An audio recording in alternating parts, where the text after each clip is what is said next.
de lo que se vive hoy en la Iglesia de Cristo. Y estoy seguro que es en la mayoría de las iglesias cristianas. Estamos en un contexto que es muy particular para tocar justo este tema específico del don de lenguas, porque es muy común hoy. Es muy común. Y es más, de repente hasta la mayoría de nosotros ha sido testigo en carne propia, han sido testigos de excepción y lo hemos experimentado, que hemos logrado estar en distintas congregaciones y en distintos servicios religiosos donde hay momentos en los cuales todos hablan en lenguas, o por lo menos un gran grupo hablan en lenguas y hablan en lenguas al mismo tiempo y no lo hacen turnándose ni en un orden establecido, sino todos hablan en lenguas. Y hemos visto también en algunas situaciones, en algunas ocasiones, que los mismos oradores, mientras están predicando, interrumpen su mensaje con momentos en los cuales se ponen a hablar en lenguas desde el púlpito. Y en otros casos intercalan, ¿no?, mensajes en idiomas, en español y en lenguas durante la prédica. Eso lo hemos vivido, ¿no? Y si no lo han vivido, lo pueden ver por internet, porque es algo público y es algo muy común. No es algo que ustedes dicen, ¿qué, pastor? ¿Dónde? No. ¿Cuándo ha visto eso? No, nadie va a decir eso, ¿no es cierto? ¿Por qué? Por el contexto particular en el que vivimos, que es algo nuevo, es algo reciente. Antes no era común esto, era raro. En algunos retiros o eventos incluso espirituales, durante la oración, y un momento en el que todos comienzan a orar en lenguas al mismo tiempo, también pasa en retiros.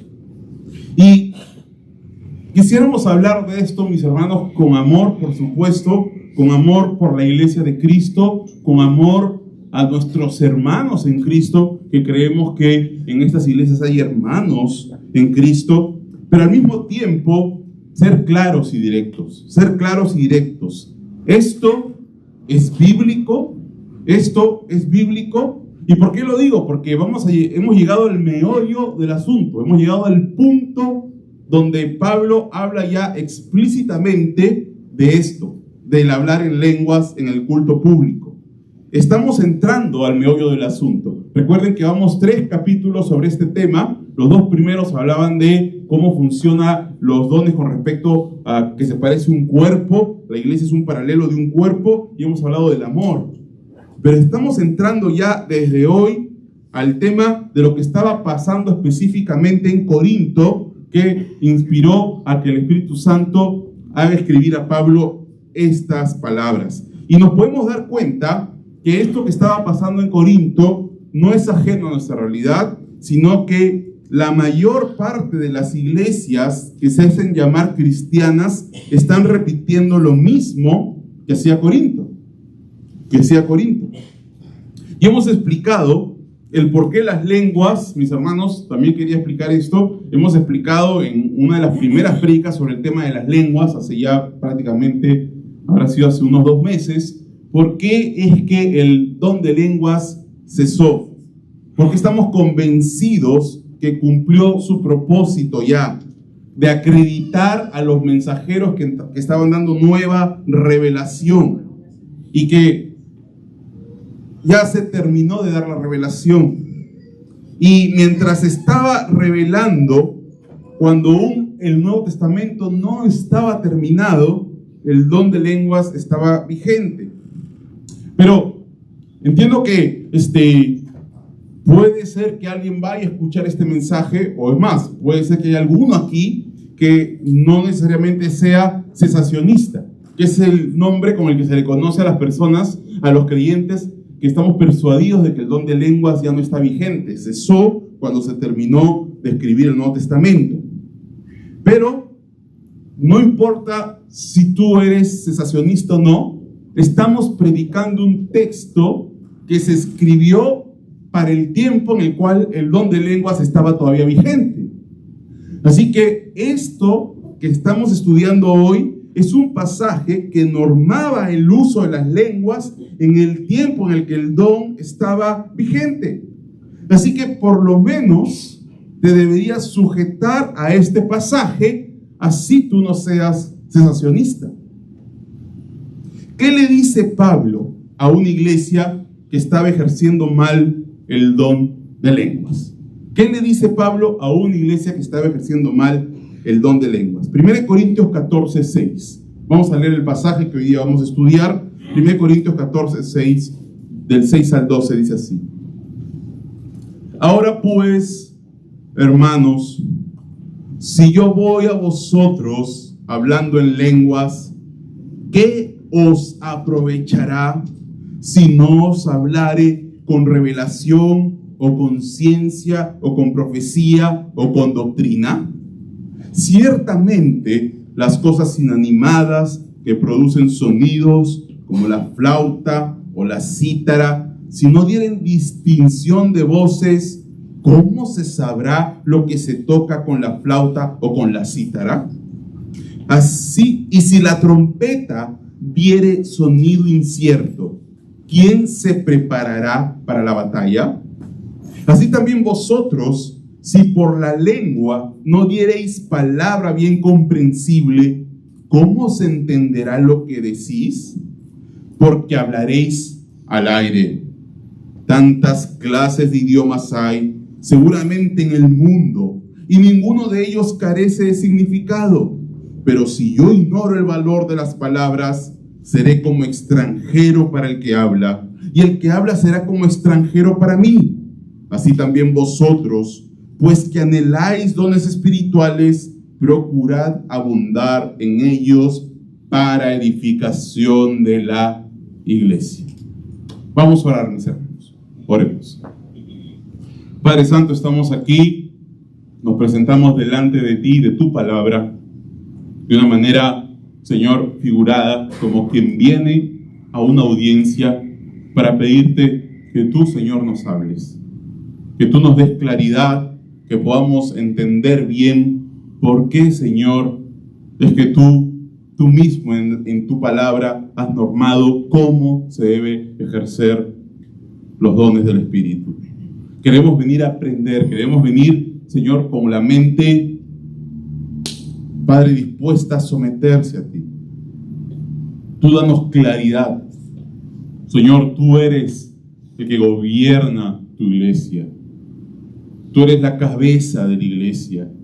Y tú has dejado claramente en tu palabra tus mandatos, tus ordenanzas, tu voluntad para tu iglesia. Que con esto, Señor, que con esto te pongamos como la verdadera cabeza de la iglesia, gobernándola a través de tus indicaciones para ella. Ayúdame a mí a ser claro, dale a mis hermanos la posibilidad de estar atentos, temerosos, fervientes en espíritu, anhelando el conocimiento para poder exhortar y animar a otros creyentes de otras congregaciones y nosotros mismos aprender también principios para nuestros dones con respecto a este pasaje. En el nombre de Jesús, amén. La semana pasada vimos cómo Pablo está tratando el problema del mal uso del don de lenguas en la iglesia de Corinto. Este problema era parte de una serie de problemas en el culto público. Recuerden que estamos viendo problemas en el culto público. Es una sección que habla del culto público. Estos problemas estaban causando dos frutos, dos resultados. Era de tropiezo para los creyentes y era un obstáculo para el evangelio, para los inconversos. La semana pasada vimos cómo el amor se aplica al tema del don de lenguas de manera específica. Todo el capítulo 13 del amor de Dios, vimos cómo ahora se aplica al tema específico del don de lenguas. El amor, y esto fue lo que aprendimos, el amor hace que prioricemos edificar, animar y consolar antes que usar palabras que no se entienden. Y por lo tanto, las lenguas sin interpretación demuestran falta de amor, demuestran egoísmo y va contra todos los principios que hemos estado estudiando sobre cómo funciona un cuerpo y sobre cómo se deben ejercitar los dones. El don de lengua sin interpretación, entonces, debe ser postergado, dejado de lado y preferir el exhortar para animar, consolar y edificar. Ahora, los corintios tal vez podrían argumentar, racionalizar. ¿Cómo es que las lenguas no edifican, Pablo? ¿Cómo vas a decir que las lenguas sin interpretación no edifican? ¿Acaso por lo menos no edifican al que las está usando? ¿Acaso no es suficiente que Dios me oiga? Si dices que Dios me oye, ¿eso no es suficiente? ¿Cómo Pablo ahora va a poder sustentar y explicar y aclararle a los corintios? Pablo conocía a la iglesia. Sabía que de repente iban a haber algunos cuestionamientos a lo que estaba diciendo. Así que ahora Pablo lo que va a hacer es corroborar, por medio de argumentos lógicos, que las lenguas sin interpretación no edifican. Las lenguas sin interpretación no edifican. No son de provecho. No traen resultados. No traen ningún beneficio a la iglesia. Y vamos a ver cómo Pablo lo demuestra. Ese es el punto de Pablo, ¿eh? Pablo quiere demostrar por qué las lenguas sin interpretación no edifican. Y primero, no edifican porque no se pueden aprovechar. Punto 1, no edifican porque no se pueden aprovechar. Miren cómo Pablo comienza, versículo 6. Ahora pues, hermanos, si yo voy a vosotros hablando en lenguas, ¿qué os aprovechará si no os hablare con revelación, con ciencia o con profecía o con doctrina? Pablo dice, ahora pues, ¿no? Es la oportunidad, ahora pues es la oportunidad, es el momento, ahora es el momento. Después que he dejado claro que el amor va a preferir edificar, exhortar, animar, ahora es el punto para poder profundizar el tema y dar los argumentos contundentes. Primer argumento, ahora pues, este es mi argumento, hermanos, si les habla con amor, ustedes son creyentes, no está diciendo ustedes son una falsa iglesia, no le dice ustedes son inconversos, ustedes son hermanos en Cristo, son creyentes, están abusando de los dones, pero son creyentes, hermanos. Si yo voy a vosotros hablando en lenguas, ahora Pablo, miren, él mismo se pone como ejemplo, como ilustración. Pablo se pone él mismo en la situación hipotética de que va a visitar la iglesia y por supuesto los corintios estaban esperando una posible visita de Pablo. Y Pablo dice, imaginen que en esa visita que yo voy a hacer a Corinto, siendo yo el apóstol a los gentiles, siendo yo el perito arquitecto, él se presentó así, el perito arquitecto que puso el fundamento, el padre espiritual que plantó esa iglesia. Pero si yo, Pablo, siendo el apóstol a los gentiles, voy a vosotros y la característica de mi visita es que voy hablando en lenguas. Es un participio que de alguna manera adjetiviza o dice cómo va a ser esa visita, cómo va a ser el verbo. Y lo que va a caracterizar a la visita es que durante todo el tiempo de su visita va a estar hablando en lenguas. Pónganse en esa situación, corintios. Ustedes que están esperando, tienen todas estas dudas, tienen todas estas preguntas y están esperando mi visita. Imagínense que yo voy a visitarlos y caracteriza mi visita en que todo el tiempo que estoy allá con ustedes voy a hablar en lenguas. La pregunta es, y es una pregunta retórica, ¿qué os aprovechará? Pablo le está diciendo en realidad, no que tengo dudas, a ver, ustedes mismos me pueden aclarar esta duda, ¿será de algún provecho? No, esta es una pregunta retórica, que quiere decir que es una afirmación contundente, que es tan obvia que solamente por la respuesta queda un absurdo lo contrario. O sea, Pablo está diciendo, no les va a aprovechar de nada. No les va a servir mi visita. No van a obtener ningún beneficio. Pablo Pablo apela a la reacción que los corintios saben que van a tener si ellos, con toda la expectativa que tienen de que Pablo los visite y les aclare todas estas dudas, todos estos puntos que le están muchas veces preguntando por cartas, vemos por cartas, y que tienen a Pablo como el único que puede de alguna manera aclarar estos puntos. Imagínense que ya yo voy y me paro en el púlpito o me siento con ustedes a dar la clase y en eso comienzo a hablar en lenguas. Y después de una hora sigo hablando en lenguas. Y al día siguiente los vuelvo a citar y otra vez ese día vuelvo a hablar en lenguas.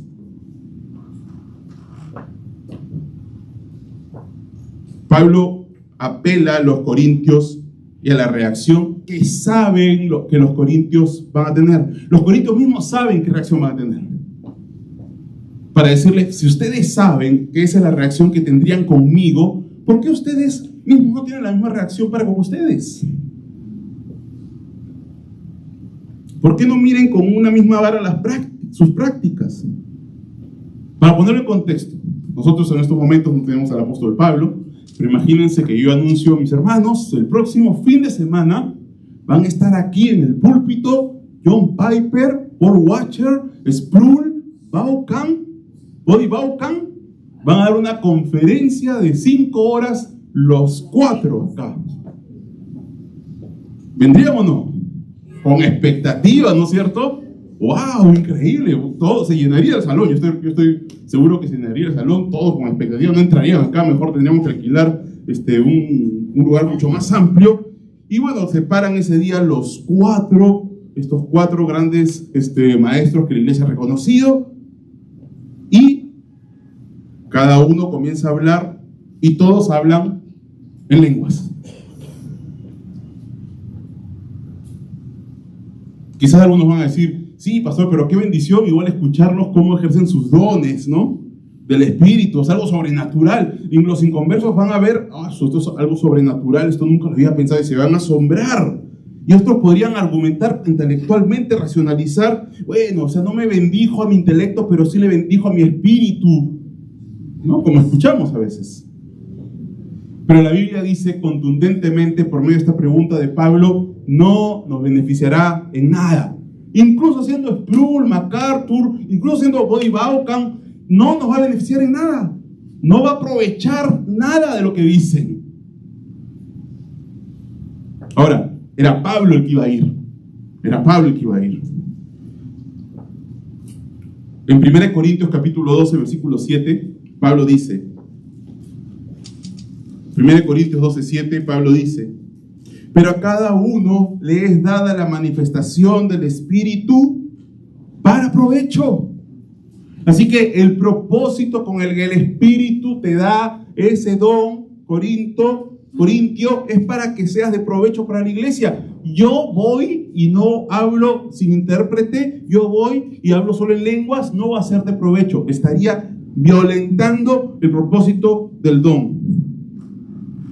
En Pentecostés, cuando el don empezó, hablaban en lenguas, y ustedes dicen, ahí no había intérprete, claro, pero hablaban en un idioma que la gente entendía, porque habían extranjeros ahí. Entonces era el idioma de la gente cuando se habló en lenguas. Si un don no es de provecho, no está cumpliendo su propósito. El mismo Espíritu Santo que te los dio para provecho estaría siendo contristado por cómo ve que usa sus dones. El don de lengua sin interpretación nunca fue de provecho para la iglesia. Bueno, y esto aclara un principio también para tu vida. Pablo quería ir y ser de provecho. Quería ir y ser de provecho para la iglesia. Y él sabía que su don de lenguas sin interpretación no iba a ser de provecho. Él tenía el don de lenguas. La pregunta es, si tú eres de provecho para la iglesia. Definitivamente, mis hermanos, un verdadero creyente que tiene al Espíritu Santo se va a sentir mal si no es de provecho para su iglesia. Si no es de provecho para la iglesia de Cristo, él quiere ser de provecho para la iglesia.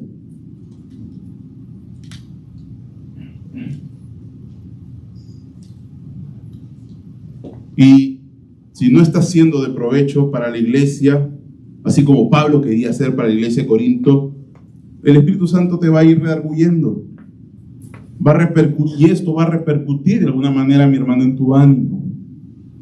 Mi hermano, vas a perder parte del gozo de tu salvación, porque tú sabes que no estás siendo de provecho, y es la naturaleza del creyente el querer ser de provecho, querer ser de alguna manera de beneficio para su iglesia. Pablo lo quería hacer, por eso se puso en esa situación. Imagínense que voy hablando en lengua sin interpretación. Por eso, amado hermano, ni Cristo, ni el Espíritu, ni nadie que te ame sinceramente quiere que tú vivas una vida en la cual no eres de provecho para la iglesia local en la que estás. Te animo, hermano, a que vengas y disfrutes el gozo que da servir a Cristo. Experimenta lo que es que te expongas a toda la fuente de la gracia, que es el medio de gracia del servicio, del ministerio. No te prives de ese privilegio, porque te privas tú mismo de la gracia de Dios y de ser un instrumento que edifique su iglesia. Pablo dice, yo no quiero ir sin ser de provecho, por supuesto. Y Pablo dice, ¿qué os aprovechará si no os hablare con revelación o con ciencia o con profecía o con doctrina? Aquí el problema, mis hermanos, no es que esté hablando en lenguas o que Pablo hable en lenguas. El problema es solo hablar en lenguas y no hablar nada de revelación, nada de ciencia, nada de profecía o nada de doctrina. Ya sea o porque alguien interprete sus lenguas y termine hablando revelación o ciencia o profecía, o porque las hable en el idioma de la gente de Corinto. ¿Qué es revelación? Revelación es el término en griego apocalipsis. La revelación es la comunicación de conocimiento directamente de parte de Dios. Dios revela algo de manera directa, y para eso lo hace a través de una intervención divina y sobrenatural. Revelación es cuando Dios da a conocer algo que está escondido, sin que medie las escrituras, ¿no? La revelación, por ejemplo, Pablo va a decir en Gálatas 1:12, dice, pues yo ni lo recibí ni lo aprendí de hombre alguno, sino por revelación de Jesucristo. Revelación de Jesucristo, revelación directa de Jesucristo. En Efesios 3:3, Pablo dice que por revelación me fue declarado el misterio. Justamente por revelación, porque era un misterio. Un misterio quiere decir que esto no lo encuentras en el Antiguo Testamento, esto de Efesios 3:3, sino que se lo dijeron a Pablo directamente. Entonces Pablo dice, ¿de qué os aprovechará si no doy revelación? Por supuesto, estamos hablando de la revelación directa sin que medie las escrituras, la cual hoy ya no hay, porque ya las escrituras están completas, ya no se está revelando nada, ya todo ha sido revelado. La fe una vez dada a los santos, por eso dicen los apóstoles, ¿no es cierto? Lo segundo que Pablo dice que es necesario para que haya edificación es ciencia. ¿Qué ciencia? Esta es la edificación que Pablo daba a la iglesia usando su percepción, usando el aprendizaje, usando el razonamiento, pero todo esto potenciado con el don del Espíritu Santo de ciencia. ¿Qué es ciencia? Bueno, ciencia es básicamente poder interpretar bien la palabra de Dios, usando bien el contexto, llegando bien a la intención original del autor y poder llegar a la interpretación correcta. Ciencia. Profecía, también dice Pablo. Si no llevo profecía, ¿de qué les aprovechará? ¿Profecía qué es? Ya hemos hablado esto. Profecía es hablar de parte de Dios. Es lo que hoy podríamos conocer como la predicación, ¿no? Y por último, ¿de qué os aprovechará si no llevo doctrina o doctrina? ¿Qué es doctrina? Doctrina es enseñanzas, son los temas, son los tópicos que conforman toda la fe una vez dada a los santos. En Hebreos 6.1 podemos encontrar algunos ejemplos. Hebreos 6.1. Vamos a Hebreos 6.1, mis hermanos. Dice: por tanto, dejando ya los rudimentos de la doctrina de Cristo, ¿no?, de la enseñanza sobre Cristo, cristología le llamamos hoy, vamos adelante a la perfección, no echando otra vez el fundamento del arrepentimiento de obras muertas, de la fe en Dios, de la doctrina de bautismos, de la imposición de manos, de la resurrección de los muertos y del juicio eterno. Ahí están ejemplos de doctrina. La doctrina de los bautismos, de la resurrección de los muertos, del juicio eterno. Entonces, doctrinas es eso. Temas. El compendio de temas, de tópicos que conforman toda la fe cristiana. Las enseñanzas. Pablo dice, si yo voy hablando en lenguas y no llevo, solo hablo en lenguas y no hay revelación, profecía, ciencia o doctrina, entonces mi visita no le sirve de nada, no aprovecha. Y los dones son dados para provecho. Por lo tanto, estaría violentando el motivo del don, el principio del don. Todos estos dones que Pablo ha dicho son dones de palabra, ¿no? Aunque no ha dicho puros dones, el tema de la revelación no es un don, pero en ese tiempo, a través del profeta se daba la revelación, a través de la profecía también, y en el tema de la ciencia y la doctrina tampoco es un don, la doctrina es un sustantivo que implica pues las enseñanzas que puede dar el que tiene el don de maestro. La cosa aquí, mis hermanos, es que Pablo está hablando de sus dones. Él tenía los dones de palabra. Ahora, no solamente hay dones de palabra, hay dones también de servicio. Y el principio, mis hermanos, es que ya sea que tú tengas los dones de palabra o los dones de servicio, lo que tú tienes que hacer es enfocarte en cómo vas a ser de provecho para la iglesia. Primero, si eres de provecho, ¿no? Si no estamos ejerciendo nuestros dones, no somos de provecho para la iglesia. Pero incluso podemos usar nuestros dones con una mala motivación y terminar no siendo de provecho. Acá se ve el ejemplo del don de lenguas. Tú ves aquí que hay personas que usaban el don de lenguas, es un don del Espíritu genuino en ese tiempo que estaba vigente, y lo usaban con una mala motivación y era un don que no terminaba siendo de beneficio para la iglesia. Así que un don usado con mala motivación tampoco beneficia a la iglesia. Si tenemos dones de palabra, debemos buscar ser de provecho. Si tenemos dones de servicio, debemos de buscar ser de provecho. Debemos usar los dones de una manera que edifique a la iglesia, no nuestro beneficio. Así como Pablo quiere ser de provecho, este es el ejemplo de cómo nosotros también tenemos que vivir la vida cristiana.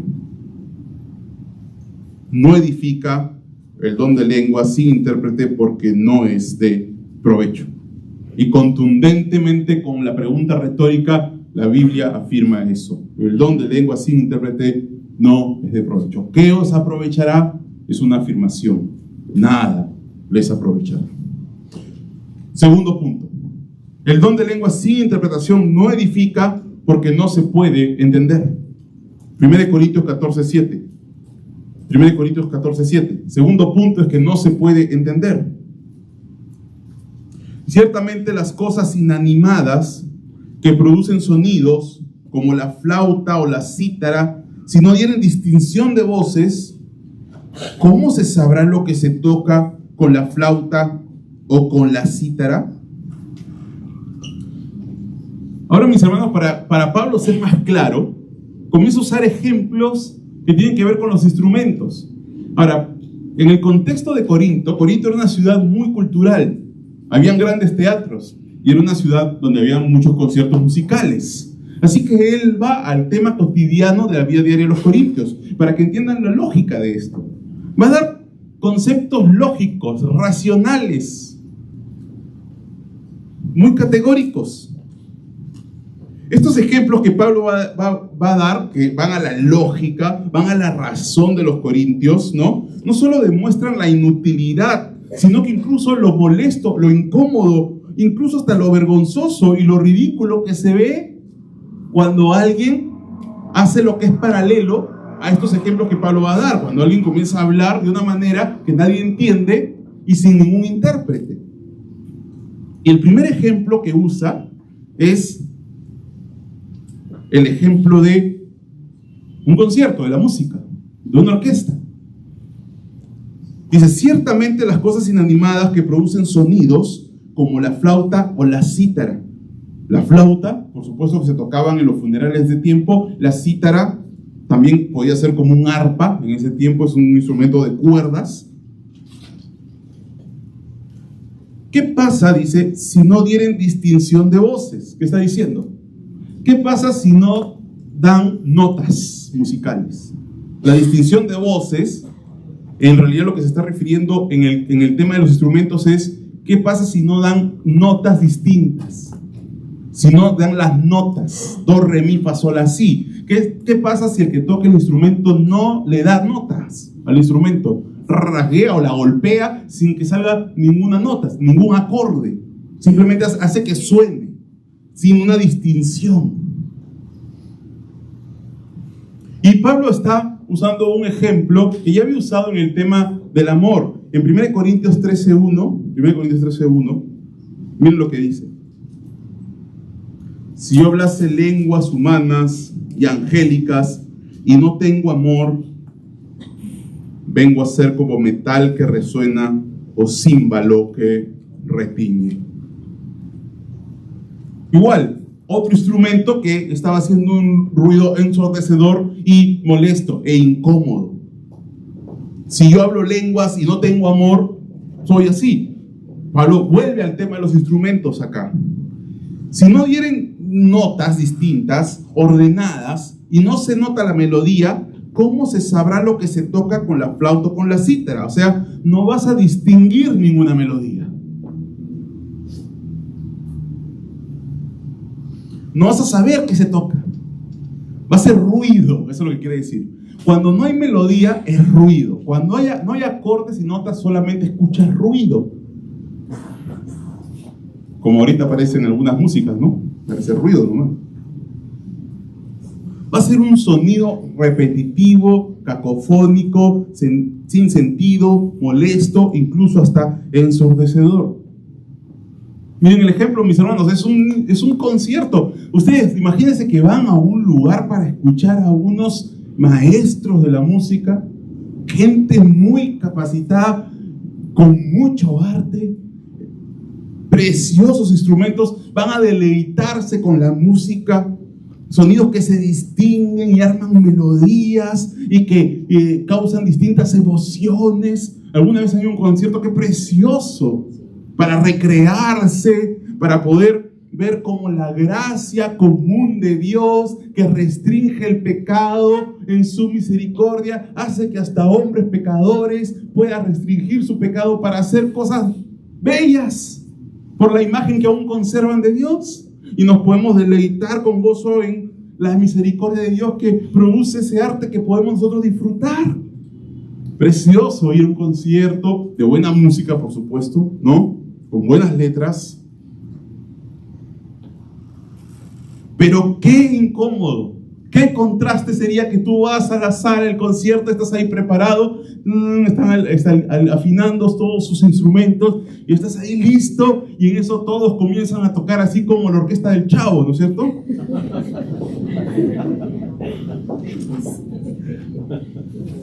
Y uno está tocando las mañanitas, y está tocando el popurrí de Pandora, y el otro está tocando cualquier cosa.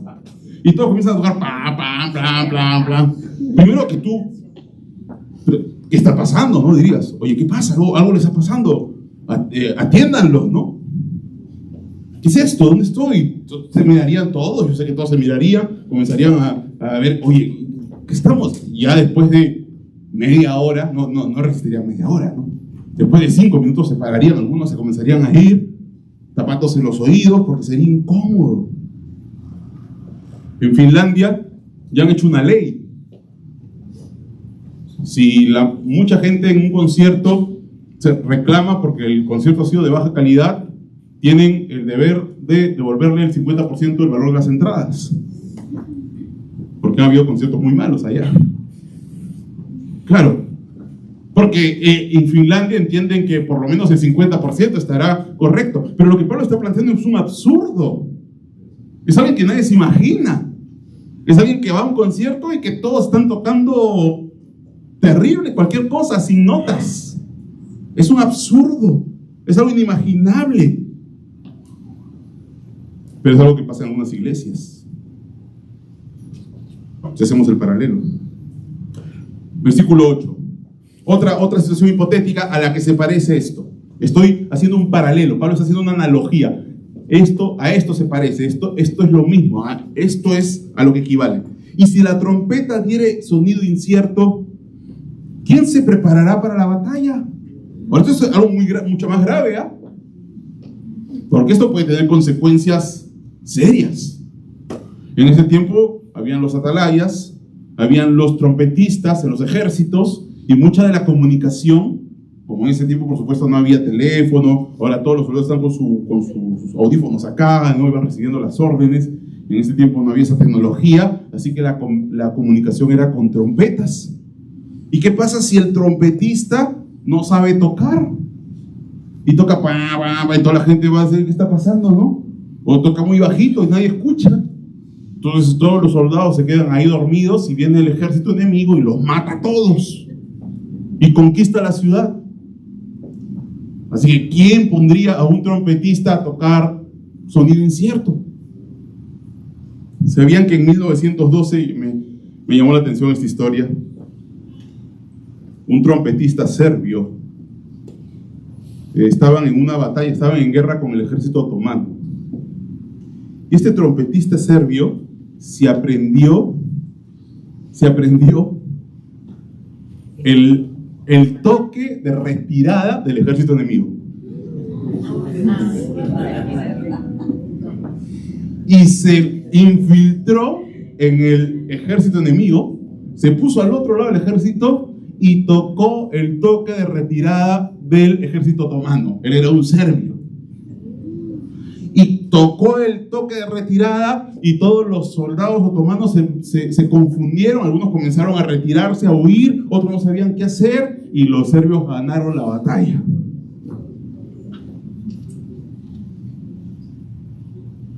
Sembró el caos con su sonido incierto.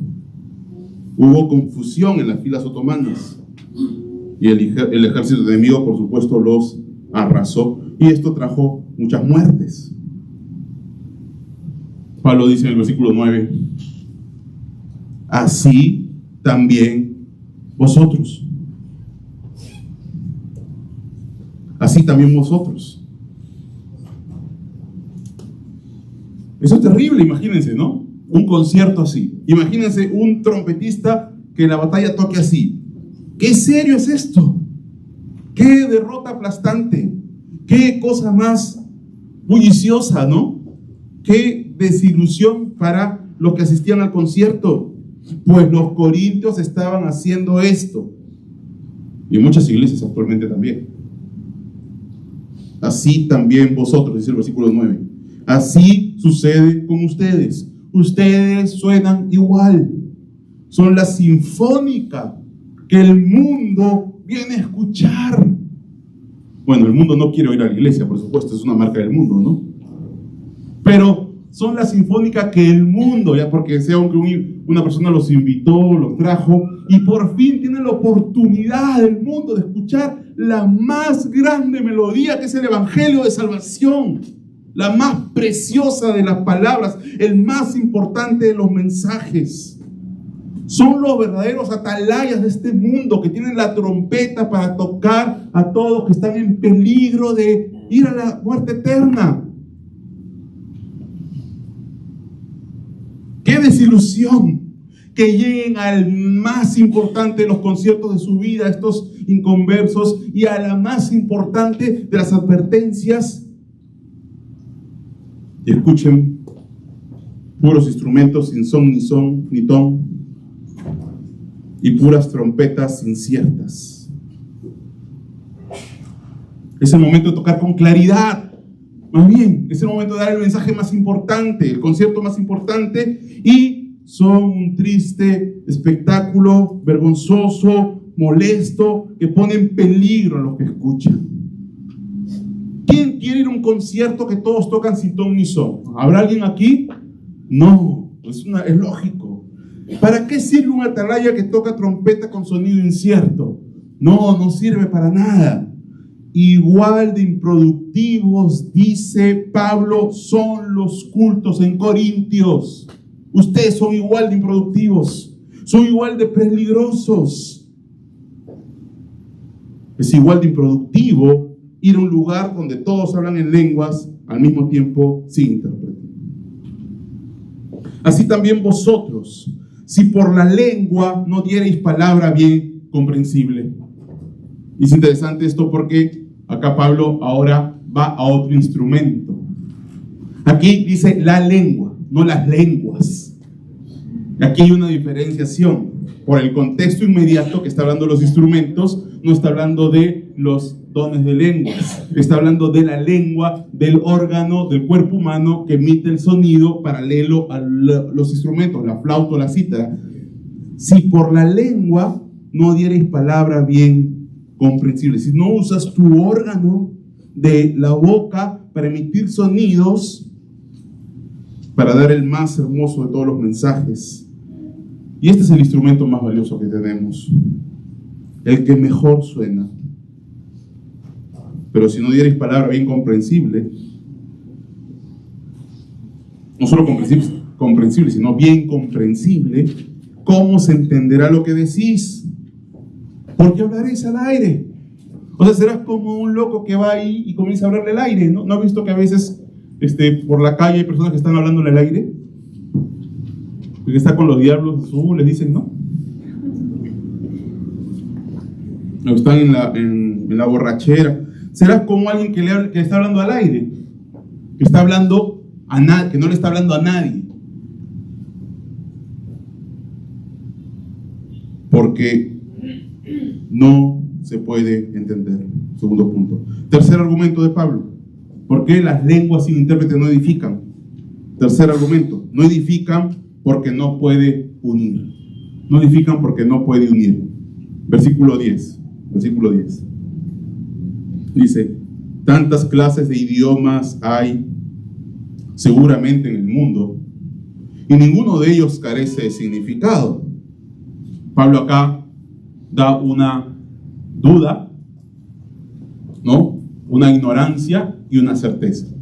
Pablo dice, tantas clases de idiomas hay seguramente en el mundo. O sea, lo que está diciendo es, no sé cuántos idiomas hay, no estoy seguro. ¿Cuántos habrán? El ILB, el Instituto Lingüístico de Verano, que es el ente que por excelencia hace la traducción de la Biblia a distintos idiomas, dice que hay 4.000 idiomas en el mundo. Algunos dicen que hay hasta 6.000 idiomas en el mundo, ¿no? Y la Biblia está traducida en el 40%, aunque es el libro más traducido, falta un 60% por traducir. Pablo dice, yo no sé cuántos idiomas hay en el mundo. Dios lo sabe, se crearon en la Torre de Babel, ¿se acuerdan? Dios sí sabe cuántos idiomas hay. Pero algo sí estoy seguro, dice Pablo, hay una certeza. Ninguno de ellos carece de significado. Esa es la certeza. Ninguno de ellos está sin entendimiento, sin certezas, sin conocimiento compartido de los significados, sin comprensión. Ninguno de ellos está sin comprensión. Si no tiene comprensión, no es un idioma. Punto final. Para ser un idioma tiene que tener códigos compartidos, tiene que haber entendimiento, certezas, significados, comprensión. Si no, no es idioma. No estoy seguro de cuántos idiomas hay, pero sí estoy seguro de algo. Todos tienen significado. Pero, aquí viene el punto, ¿no? Pero si yo ignoro el valor de las palabras, seré como extranjero para el que habla, y el que habla será como extranjero para mí. Así que, aunque al final estés hablando un idioma que tiene significado, es muy probable, mis hermanos, que si todos los corintios hablaban en lenguas, algunos lo estén falseando.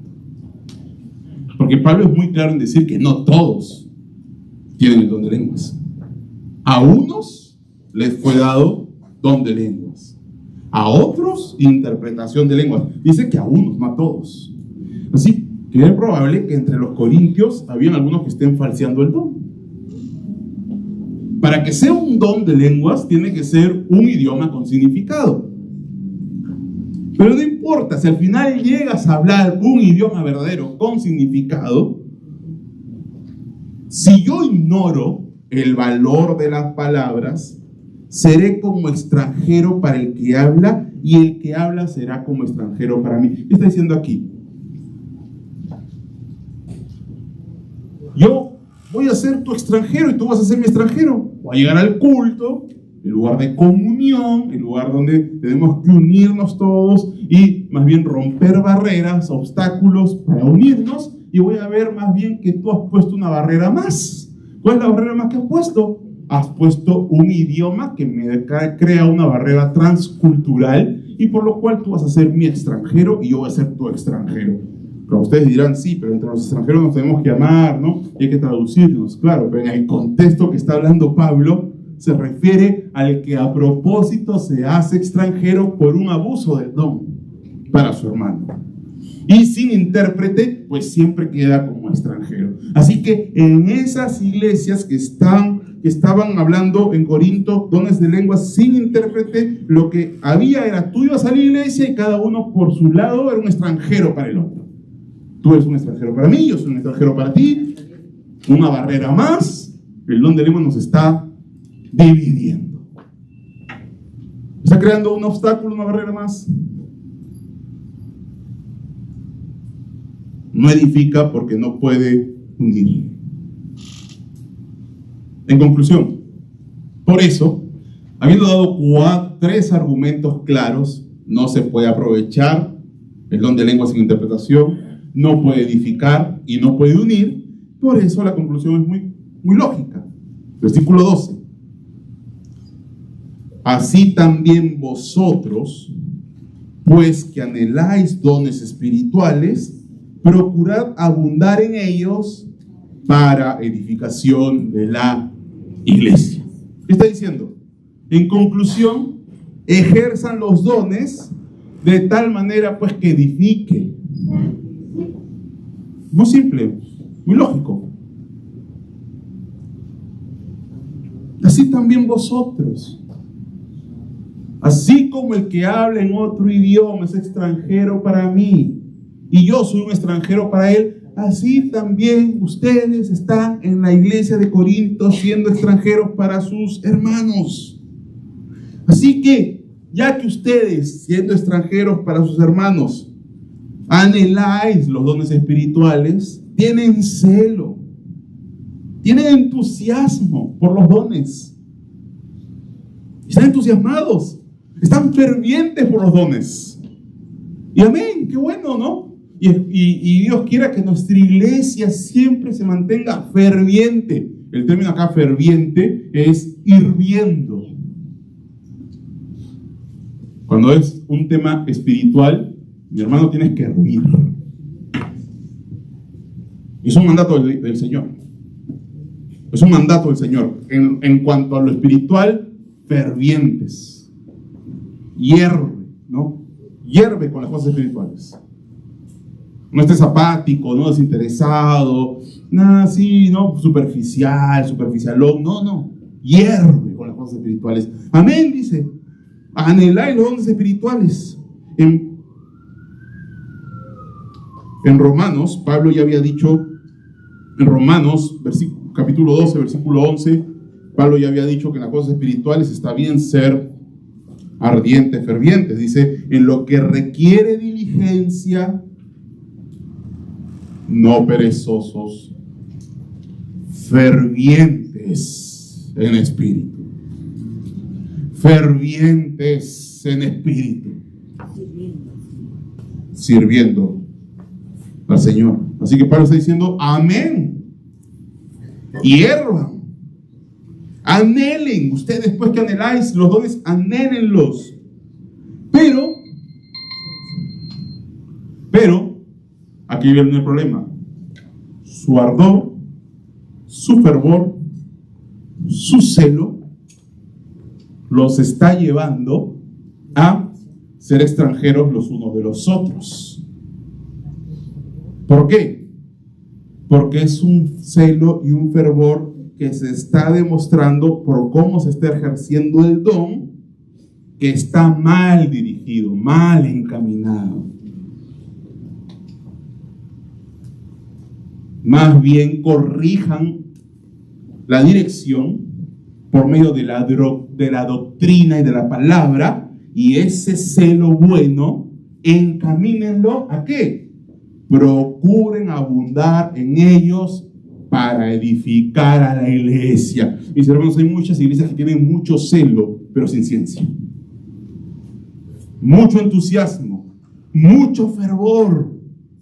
Lloran, se quebrantan, sudan, trabajan de sol a sol, con mucho celo por la obra, pero no han puesto los rieles que encarrilan el tren de ese celo, los rieles de la doctrina, del conocimiento, del estudio profundo de la palabra, y terminan todo ese celo llevándolos a un resultado contrario a lo que la palabra está diciendo. ¿Se imaginan? Imagínense que mañana, mis hermanos, vamos a construir una casa. Tú a las ventanas, tú las puertas, tú a los cimientos, tú trae el techo. Ya, y todos vamos a nuestras casas y todos hacemos nuestro mejor esfuerzo. Nos amanecemos, sudamos la gota gorda, así, toda la noche trabajando duro, incansable. Hemos venido y uno trae una puerta de 2 metros, el otro trae ventanitas así, el otro hace los cimientos y no cuadra con el techo, y al final todos han trabajado muy parejo, con mucho celo, pero por gusto. Vamos a tener que destruir todo. ¿Por qué? Porque hay que primero poner los planos. Así es el celo que tenían los corintios. Mucho celo por las cosas espirituales, pero su motivación los hacía desviarse hacia ¿qué? Exhibición personal, orgullo, y terminaban siendo como extranjeros, sin edificarse y sin nada que dar de provecho hacia el otro, porque faltaban los planos de la buena y correcta doctrina. Y Pablo está poniendo los planos con la doctrina. Esto se puede aplicar a muchas cosas, mis hermanos. Celo, entusiasmo, esfuerzo, sin profundidad doctrinal, sin una correcta doctrina, incluso puede causar los efectos contrarios de los que se buscan. Procuren abundar en esos dones para edificación. Agarren todo el celo y rediríjanlo hacia la edificación de la iglesia. Su celo está mal encaminado. Su celo tiene motivaciones egoístas. Y eso pasa en muchas iglesias que hoy son muy celosas, entusiastas, esforzadas, intensas, emotivas. Deberíamos aprender de ellos, de su celo, de su fervor, de su entusiasmo, de su emoción por las cosas espirituales. Deberíamos aprender de ellos, pero el problema de ellos es que está mal encaminado. Como no han puesto los rieles de la doctrina, su tren de su celo está descarrilado. Tengamos ese celo, pero con la correcta guía de la doctrina. Ninguno busque su propio bien. Pablo buscaba agradar a todos. El amor no busca lo suyo. Procuremos abundar en nuestros dones para edificación. Pablo, pero yo no puedo decidir qué don tener. El Espíritu Santo es el soberano que escoge los dones para cada uno como Él quiere. Pero eso no implica que no podemos orar. Eso no quiere decir que no podemos pedir, Señor, que en nuestra iglesia hayan evangelistas. Podemos pedirlo. Señor, que en nuestra iglesia hayan personas que tengan el don de exhortación. Y lo que también podemos hacer es, si tenemos un don, usarlo para la edificación de la iglesia. Y además está decir que tenemos que usarlo. Eso ya está por sentado. Pero usémoslo, no solo usémoslo, sino usémoslo para la edificación de la iglesia. En conclusión, mis hermanos, el don de lengua sin interpretar no edifica, porque no se puede aprovechar, porque no se puede entender, porque no puede unir y, por lo tanto, ejercita tus dones de una manera que edifique. Vamos a orar, mis hermanos. Vamos a orar. Padre Santo, estamos tocando un tema polémico. No queremos, Señor, que esto nos desuna a nuestros hermanos. Quisiera más bien que todos mediten en tu palabra, sean exhortados por tu palabra y puedan todos, Señor, venir a arrepentimiento. La claridad, Padre, de tu palabra sobre este tema es contundente. Sabemos que es tu misericordia y tu gracia la que nos encamina. Pero también sabemos que debemos esforzarnos en tu gracia. Ayúdanos, Señor. Ayúdanos a nunca descarrilarnos. Ayúdanos a siempre que nuestra pasión, nuestro celo esté bien encaminado. Y ponnos celo por el Evangelio, ponnos celo por las cosas espirituales. Ponnos más pasión, Señor, que nosotros mismos decidamos. Porque tú nos mandas aquí que sigamos el amor y que también, Señor, busquemos los dones espirituales. Perdónanos si no estábamos siendo celosos, entusiastas. Perdónanos si no estamos siendo de provecho para nuestra iglesia. Perdónanos también si estamos ejerciendo nuestros dones con un fin egoísta. Que cada vez tengamos más claro los argumentos bíblicos del por qué el don de lenguas, Señor, sin interpretación no edifica. Esto nos aclara más aún la situación de la iglesia en este tiempo para que nosotros podamos orar y pedir por tu iglesia, vigilando que nosotros mismos estemos bien cimentados. Gracias, Señor, por tu palabra. En el nombre de Jesús. Amén.